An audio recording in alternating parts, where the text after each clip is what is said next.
Welcome to the home for Bible geeks everywhere. This is the Edge Podcast with Scott Logan.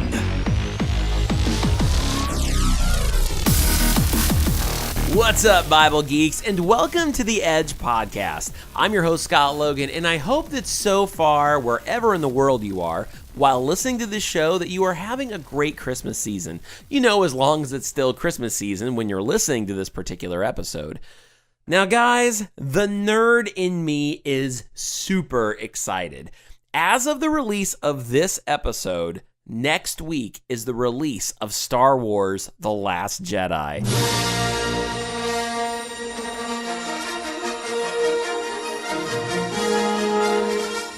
Now, we all might be listening to this episode months or years from now, laughing at that, saying that we hated the movie.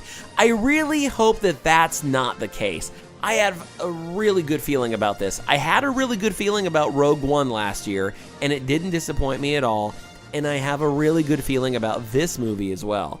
So many questions for Star Wars fans going into this, and I'm really hoping that we don't have to wait another 2 years to get a big chunk of them answered. Make new questions, that's fine. Just answer my old ones like, who's Rey's parents? Why is Luke living on an island? Why does he want the Jedi to end? Who is Snoke? When will Kylo Ren give me a reason to think he's a cool bad guy? I've already got my ticket to go. Unfortunately, it's not on release day. I'm actually going on Saturday with some friends, which I'm kind of bummed about. Not that I'm bummed about hanging with them. I love them. They're my dear friends. But because there's nothing like seeing a Star Wars movie on opening night with the real fans who cheer during the movie, I love that atmosphere. It just turns out that one of the friends I'm going with can't make it on opening day. But question, would it be wrong to go to the opening night anyway and then just act surprised on Saturday? I mean, if they were to ask, I wouldn't lie to them, but maybe they won't ask. If once you start down the dark path, forever will it dominate your destiny. Consume you it will, as it did Obi-Wan's apprentice. On today's show, we're looking at James 5 still and continuing the conversation that we had last week about the oppression of the poor to whom James was addressing, but also taking some practical application for ourselves in this about having patience through the persecution that we experience as Christians. So we're in James 5, 7-11, where James is continuing on from what he was saying about the rich and poor in verses 1-6, which, by the way, if you haven't heard last week's show, then I recommend pausing this and going back to hear last week's show to gain some context going into this week's study. So let's read this together. James chapter 5, verses 7-11 say, "Therefore, brothers, be patient until the Lord's coming. See how the farmer waits for the precious fruit of the earth and is patient with it until it receives the early and late rains. You also must be patient. Strengthen your hearts, because the Lord's coming is near. Brothers, do not complain about one another, so that you will not be judged. Look, the judge stands at the door. Brothers, take the prophets who spoke in the Lord's name as an example of suffering and patience. See, we count as blessed those who have endured. You have heard of Job's endurance and have seen the outcome from the Lord. The Lord is very compassionate and merciful." Okay. In a nutshell, James has gone from addressing the wealthy wicked to now addressing the oppressed poor. Even as a kid, growing up, we were poor. We weren't even poor, we were po'. We couldn't afford the other letters, man. The basic gist of this is about having patience in the trials and persecution brought on by other people. When we first started our study in James back in July, we kicked off the book talking about trials. But that was about circumstantial trials, where in this case, James is talking about persecution from others. Now, in this passage, the word for patient has the idea of being long-suffering with people. Back in chapter 1, that Greek word was talking about being able to endure adverse circumstances, where in this passage, it has to do with adverse people. So chapter 1 was about being patient in circumstances, and here in chapter 5, we're talking about being patient with people, and it's linked to the impression from the wealthy wicked that we read about last week.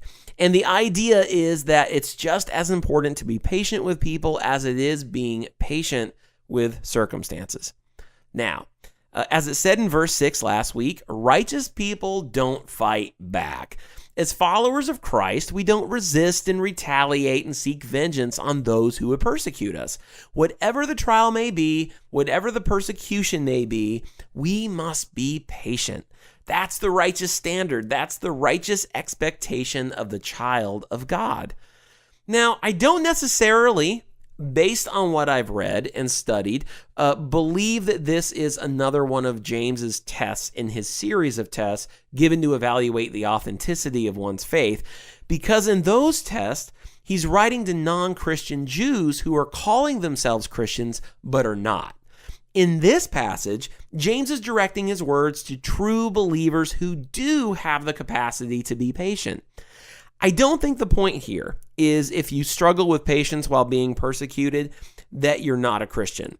I mean, it's entirely possible that one could claim to be a Christian, but given enough difficulty and heat in the kitchen, would show that they're not a Christian at all because they were filled with unending vengeance. But I think the targeted demographic here is believers who have the capacity to be patient, and in this case, the brothers that James is speaking to are true brothers.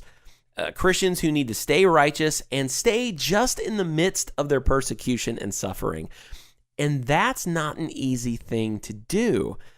If you are in the majority of people who have to exist in the real world where carnality abounds, then you know what it's like to be surrounded by people on the job every day who don't understand the morality that you submit to. Now, you might work in a very PC-safe corporate environment where it's taboo to bring up anything offensive to anyone, and soapboxes of any persuasion have to be left at the door. So you can just be a professional at what you do in a professional environment, and just you happen to know that you are trying to do things well to the glory of God. But you also might work in a very different environment where there is more freedom to communicate, and circumstantially, the door is open for those who don't see eye to eye with your spirituality to share with you their differences with you, and quite possibly in a very offensive or irreverent manner. Though now, as a Christian recording artist, podcaster, and stay-at-home parent, I don't deal much with this anymore. At different times in the past, I've found myself on both ends of this spectrum. I've worked in a larger corporate environment where I could just do my job with everyone else, be left alone to do my job to the best of my ability, and we all got along just fine. And I've also worked in those small businesses with a small crew where you get to know each other pretty well. And man, when people saw that I lived my life differently than them, they couldn't just leave well enough alone. So often I was on the receiving end of these little verbal jabs about my faith. And it's funny because it wasn't like I arrived at work ringing a bell going, "Christian in the house." I was social and friendly, honest, and I worked hard. But when the word got out that I was a Christian, people still felt the need to insult me about it and poke fun at what I stood for, even though I wasn't even the one bringing it up. Christian students have to deal with this in their education. I mean, even carnal, worldly people often look back at their youth and say, "I can't believe I said or did that." So it can be really difficult for a Christian kid to try to stand with God-driven morality in that world. And that's just with the other students and peers, let alone the lack of support from the adults in their life there. When you have some teachers who preach tolerance towards everything else except for you and what you believe. And based on how your faith influences your answers in certain classes, it could also take a toll on how that teacher grades you. That's why, according to a study done by the National Center for Education Statistics, found that 91% of homeschooling parents do it for the purpose of offering religious or moral alternatives. So, the point that James is making in this passage is that in the face of your oppressor, be patient. That Greek word is macrothumio. Do you understand the words that are coming out of my mouth? The word macro means large, and thumos meant anger. So, what this word means is long-tempered. Be long-tempered and have a long fuse, not a short one. Unlike the word in chapter 1 that had to do with patience for circumstances, this word has to do with being long-tempered or long-suffering or very patient with people. Patience is enduring someone who is mistreating you and not being angry and not being full of vengeance. It's being slow to anger. And for us to be that way only mimics God's characteristic because the Bible tells us many times over that God is slow to anger. And we're to have the character of God, the character of Christ, who in meekness and gentleness didn't retaliate against those who falsely accused and persecuted him. And guys, isn't it something to be grateful for that God is slow to anger?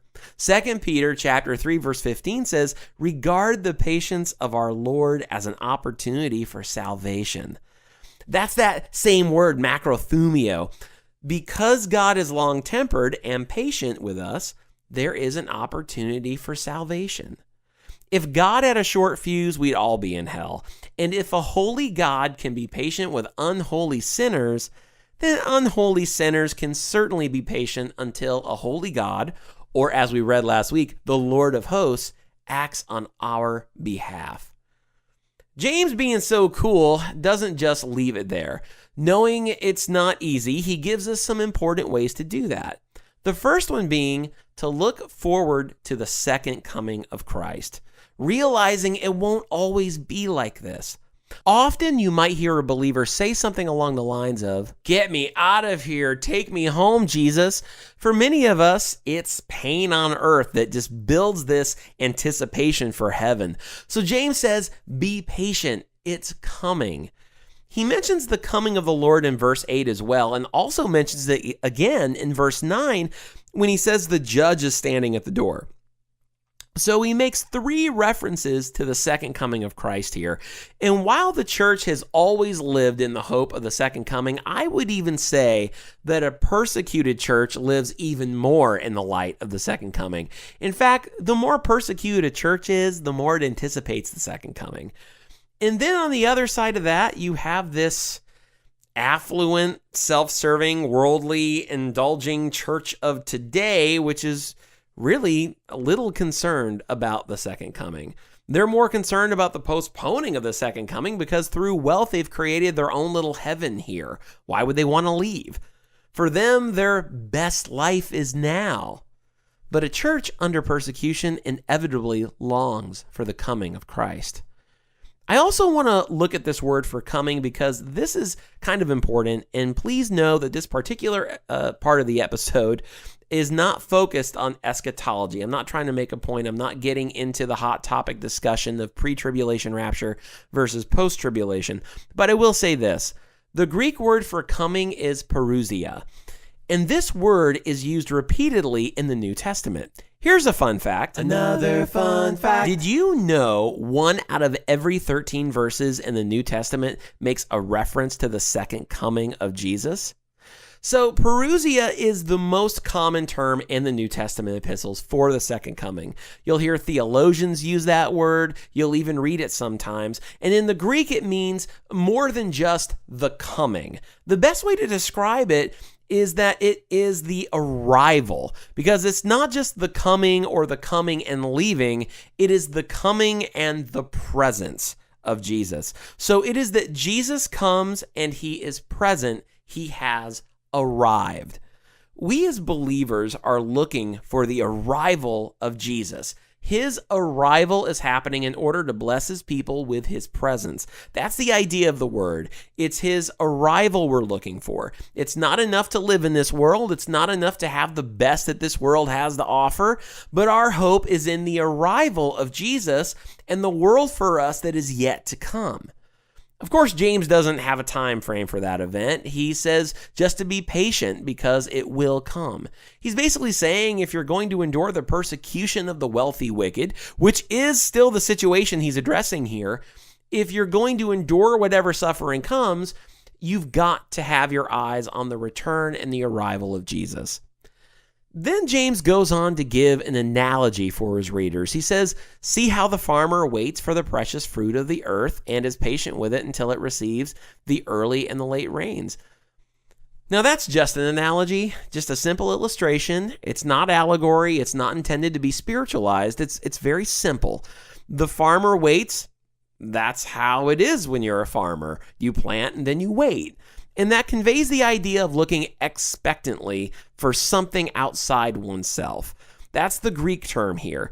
He looks for that crop to come in, and the harvest depends on the providence of God. It depends on God bringing together all of the right components to make the crop good and to raise up that precious fruit. So then he says in verse 8, "You also must be patient. Strengthen your hearts, because the Lord's coming is near." That's just a simple statement and encouragement. That word for strengthen means to be resolute. It's an attitude of firm courage. It's an attitude of commitment that no matter what the trial is or how hard the trial is, you confidently move ahead. The root of the word means to prop up. It means to prop yourself up. He says, when you're about to collapse under persecution, prop yourself up with the hope of the second coming and be patient. So stay firm and prop yourself up under the hope of the second coming. Then he says, verse 9, "Brothers, do not complain about one another, so that you will not be judged. Look, the judge stands at the door." In those days, there was a judgment hall that had big double doors, and the judge would come through those doors, and then court was in session. This is Judge Judy. And using this concept that they would understand, James pictures Christ as about to push the doors open to walk into the judgment hall to begin the judgment. And so he's saying not only are we looking for the coming of Christ, but we're recognizing the Lord's judgment. He's saying not only do you hopefully anticipate the coming of the Lord, but you recognize that when he comes, it's judgment time. And he tells them to stop the murmuring. Now, we already know of the dissension happening in this community. We've been reading about it for the entirety of season 2 of the Edge podcast in James. There were Jewish Christians who were divided into different warring factions. And James is basically just saying, is this really what you want to be doing when Jesus comes back? Is this the state that you want to be in when Jesus finds you? He says in verse 10, "Brothers, take the prophets who spoke in the Lord's name as an example of suffering and patience." In 11, he says, "See, we count as blessed those who have endured. You have heard of Job's endurance and have seen the outcome from the Lord. The Lord is very compassionate and merciful." He says not only anticipate the Lord's coming and recognize the Lord's judgment, but thirdly, follow the Lord's servants. Use them as examples. And the ones that James was referring to were the Old Testament prophets. The point here was to use the patience of the old prophets as an example. Hardly any of those guys were welcomed by their contemporaries. For the most part, the prophets were highly unpopular preachers. Hosea was a man of sorrows and was acquainted with grief.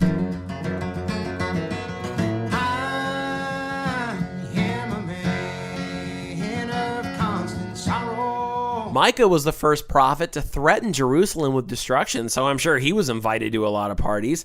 Habakkuk was called upon to utter woe after woe to his countrymen. Haggai saw success, but his colleague Zechariah was murdered. Isaiah was sawed in half in a hollow tree by Manasseh. Jeremiah wept his way through life. John the Baptist was murdered, and Jesus was crucified. A prophet arose in Israel only in a time of crisis or apostasy. Prophets were not commissioned to make friends and influence people. They weren't really promised success either. They weren't drawn into ministry with fancy brochures or climbing the ladder of their denomination. They weren't called to build million-dollar church buildings.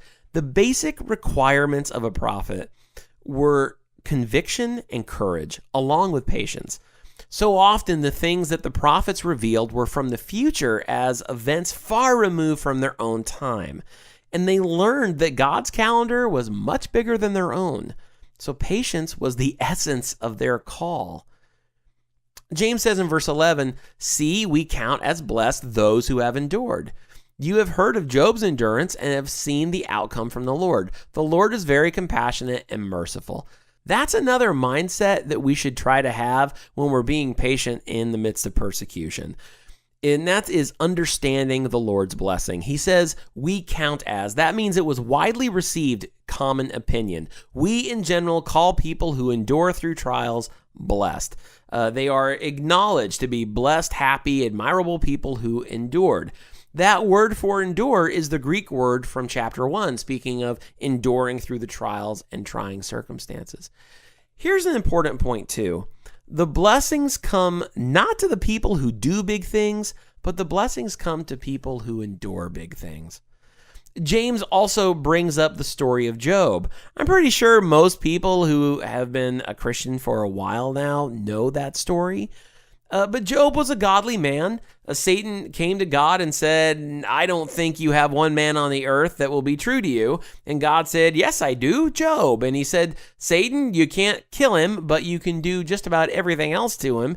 And I'll prove that he's a faithful man. I'll show you that I can have a man who is totally committed to me. So then, Satan went after Job. He destroyed him in every way possible, took away his family, killed his children, took away all his crops, his land, his possessions, everything he owned, gave him serious and severe disease. And in it all, Job never wavered. He endured. He complained now and then, but mostly about his dumb friends who were giving him stupid answers as to what was going on. His wife tried to get him to curse God and die, and he refused to do it. He endured. He cried out to God in confusion. He listened to his friends give him all the wrong ideas as to why it was happening, but he endured, and he did no sin with his mouth, the Bible says. James says, you have heard of Job's endurance and have seen the outcome from the Lord. God had a plan and a purpose for Job's suffering. 1, to test his faith and prove it real. 2, to strengthen his faith so that he would see God more clearly.